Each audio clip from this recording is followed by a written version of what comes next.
जैसे जैसे मौसम तब्दील हो रहा है फीवर के केसेस बहुत बढ़ते जा रहे हैं। फीवर क्या है, इसमें बॉडी का टेम्परेचर इतना ज़्यादा क्यों हो जाता है और इसको हम घर में कैसे ट्रीट कर सकते हैं और किन एज ग्रुप्स में ये ज़्यादा खतरनाक हो सकता है।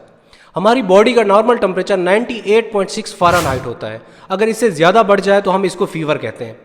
Fever is not a disease, it's a symptom of disease. एक साइन है जो हमें बताता है कि बॉडी के अंदर कुछ बुरा चल रहा है। इसको हम अल्लाह ताला की नेमत भी कह सकते हैं, जो हमें बताता है कि बॉडी के अंदर कुछ इन्फेक्शन चल रहा है, चाहे वो बैक्टीरियल है, फंगल है या वायरल है। जब भी हमें कोई इन्फेक्शन होता है तो हमारी इम्यूनिटी के सेल्स उस वायरसेस और बैक्टीरिया के खिलाफ फाइट करते हैं और कुछ केमिकल रिलीज होते हैं जो कि ब्रेन को सिग्नल भेजते हैं कि बॉडी का टेम्परेचर बढ़ा दिया जाए। जब भी बॉडी का टेम्परेचर बढ़ता है तो ये फेवरेबल नहीं होता वायरसेस और बैक्टीरिया के लिए और वो जल्दी डेड हो जाते हैं। जब भी आपको फीवर हो घर में तो आपने सबसे पहले you should take proper bed rest.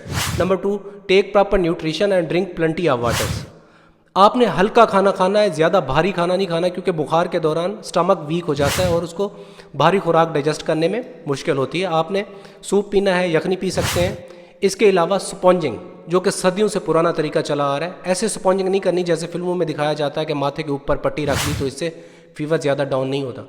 आपने स्पॉन्जिंग बॉडी के उस एरियाज़ पे करनी है जहाँ पे टेम्परेचर बहुत ज़्यादा होता है, जैसा कि आर्म पिट्स हैं, एब्डोमेन है, ग्रोइन एरियाज़ हैं और back of the knee joints और हिप वाले जो एरियाज़ हैं यहाँ पे टेम्परेचर ज़्यादा होता है। यहाँ पे टैप वाटर के साथ स्पॉन्जिंग करनी है और पंखे के नीचे सोना है, एसी या कूलर के नीचे नहीं सोना। इससे भी टेम्परेचर डाउन ना हो तो आप कोल्ड स्पॉन्जिंग भी कर सकते हैं थोड़े से ठंडे पानी के साथ। और बॉडी के अंदर बहुत ज़्यादा बॉडी एक्स हैं, दर्दें हैं, तो आप सेफेस्ट ड्रग जो कि पैरासीटामोल है उसकी 500 mg डोज सुबह दोपहर शाम ले सकते हैं। किन एज ग्रुप्स में ये ज़्यादा खतरनाक हो सकता है? बच्चों और बड़ों में फीवर ज़्यादा खतरनाक हो सकता है। बच्चे जो 10 साल से कम उम्र वाले हैं, बड़े जो 60 ईयर से अबव हैं, या उनके साथ कोई डिजीज़ चल रही है, किसी को किडनी का इशू है, डायबिटीज़ है या कोई और बीमारी भी साथ है और फीवर हो गया तो ये भी खतरनाक हो सकता है। इसके अलावा अगर आपको बॉडी के ऊपर मल्टीपल रैशेज़ हो गए हैं या मल्टीपल एपिसोड्स ऑफ वोमिटिंग और लूज मोशन स्टार्ट हो गया तो ये इमरजेंसी हो सकती है। ऊपर वाला मेथड्स फॉलो करके आप फीवर को डाउन करके डॉक्टर से लाजमी कंसल्ट करें।